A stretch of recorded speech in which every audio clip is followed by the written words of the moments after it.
Naman sila guys. Sige na pala guys, oh, yung dating kusinero namin. Kung di pa maglagay ng tubig, walang lasa yung asin. So guys, oh, sarap yan guys. Oh.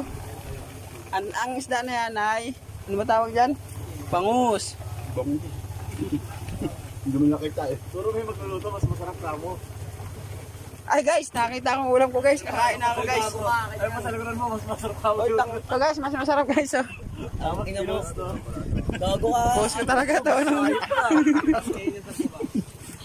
Ang ganda pa nakaganon. Oh. Ay, no! Lalo hindi kikita pa yung ano niya page yan. Ah, viral ka mo to. Alay ta tao, laki apiti. Yung dun. Ito guys, oh.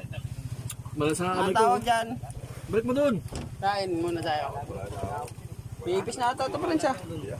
Papakain mo sa akin. May bulbul pa nga oh.